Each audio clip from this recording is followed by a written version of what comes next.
Threats against members of Congress have more than doubled since 2017, and they have soared in the first 4 months of this year. More than 100 days after January 6th and the fallout from the deadly Capitol insurrection, and the big lie perpetrated by Donald Trump and his allies is reverberating absolutely everywhere, not just in the need to protect members of Congress and the Capitol complex itself, but within a Republican Party at odds with itself, still, over Trump and the big lie of a stolen election. New York Times out with a blockbuster piece detailing the rift between MAGA Republicans and one Liz Cheney, the third highest ranking member of the House GOP, who voted to impeach Trump over his role in the insurrection. Cheney refusing to back down from that vote and her comments about Trump. And at a closed-door meeting about her position in leadership back in February, she said, quote, "We cannot become the party of QAnon. We cannot become the party of Holocaust denial. We cannot become the party of white supremacy." We all watched in horror what happened on January 6th. Pro-Trump House Republicans aired their grievances with Cheney. More from that Times report. Ralph Norman of South Carolina expressed disappointment in her vote, saying, quote, "But the other thing that bothers me, Liz, is your attitude. You've got a defiant attitude." Oh, my God. John Rutherford of Florida, a former sheriff, accused the chairwoman of not being a, quote, team player. Joining our conversation is former Republican Congressman Denver Riggleman of Virginia, who we're so happy to have back. Phil Rucker's still here. Congressman, what's so amazing when you read investigative reporting is that it's so much worse than even the horrible picture we think of when we think of today's Republican Party. And I don't know if anyone other than Liz Cheney could be the one-woman army against the MAGA GOP.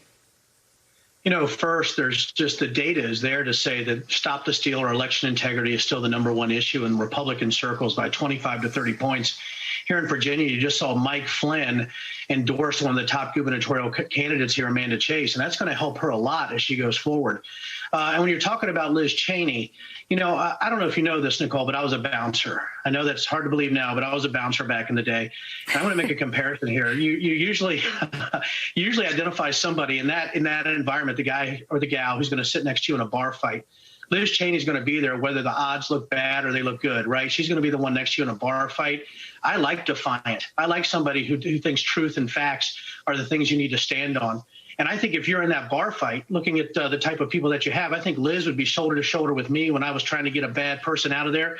I think the people like Matt Gaetz are going to look for the nearest spring breakers and go hide behind them. That's the difference. I'll take Liz Cheney in a bar fight any day, and you can have the Matt Gaetzes, you can have all those individuals. And if you have people in Congress saying she's defiant or saying that, you know, oh my goodness, she wasn't humble enough. The issue is that you had a lot of wrong people that were standing on sort of the shoulders of stupidity when it came to stop the steal. And I think it's ridiculous you have individuals that saying she's defiant when she's talking about protecting the Constitution. And again, I'll take defiant, you know, over bootlickers any day. Well, and Phil Rucker, it's so upside down and backwards. And I was on this call with John Bolton talking about how Trump is losing his grip on the GOP. He's underwater with independents by 20 points to Joe Biden. If the election were held today, he'd probably lose by even more. But the subservience and the adherence to the lies and the slavishness and the attacks on Liz Cheney seem to be intensifying. What's behind that? Nicole, it's really remarkable. And, you know, that piece in the New York Times by Robert Draper, a fantastic read, it paints this picture of how even after Donald Trump left office, he's no longer the president, the Republican Party remains the party of Trump. And not just the party of Trump, but it's built almost entirely around his personal following. There's virtually no difference between Liz Cheney's views on the issues, her ideology, than the other Republicans in Congress. And yet they're at war with her simply because she chose not to believe Donald Trump's lies. And it shows you that even with him out of office, he is the beating heart of the Republican Party.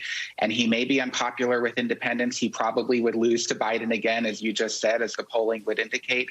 And yet almost all of those House Republicans are in lockstep with him. They've been flocking down to Mar-a-Lago the last couple of months to kiss the ring, to hold fundraisers with Donald Trump. And they're going to try to keep at it with Liz Cheney simply because Trump wants them to. It's so weak.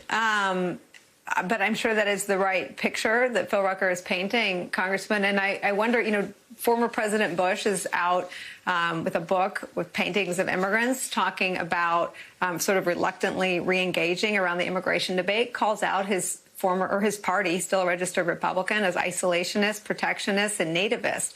John Boehner is unsparing. But I wonder if it needs to be more organized. I mean, is there still a fight to be had for the soul of the Republican Party? From where I sit, it looks like it's been had and we lost, the ones who were pro-soul. I think so. I mean, I've had a difficult time identifying as a Republican here in Virginia specifically. And some of the story, Nicole. I mean, when you talk about conspiracy theories, the things that happened to me where I was accused of being funded by George Soros to change the sexual orientation of children, after I had, officiated a same-sex wedding. And that's when it started for me, seeing the QAnon or the conspiracy theory sort of overrun that was happening in the Republican Party. And I think we have some confusion out there with some of the GOPers. I think they're confused between what service means and what subservience means. And I always find it amazing that individuals that are representing a district would rather identify with an individual than their constituents. But there's a problem here, Nicole, and I think you mentioned it. Did we already lose the war, right? If you're talking about polling that looks at individuals in the Republican Party at the grassroots level who believes maybe 50, 60, 70% that the election was still stolen. And if these individuals are more worried about being elected than the truth, we can take morality out of it. You can take integrity out of it. If they want to get elected, they got to roll with what the Republican committees are saying and what the GOP constituents are saying. And that's what scares me, is that the disinformation is so pervasive. It's very difficult for people like me and people trying to say, listen, please come back to the light here. Please come out of the rabbit hole.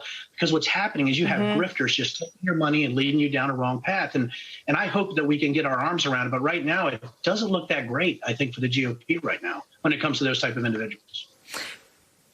Yeah, and I guess, Phil Rucker, what's so remarkable is after January 6th, it's clear that there is an extremism problem, and it doesn't have its roots in Antifa on the left. When it comes to violence perpetuated against the government, at least on January 6th, it all came from people waving Trump flags. So you tell me where it's coming from.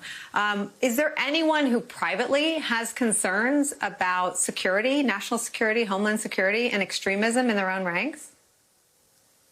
Oh, sure.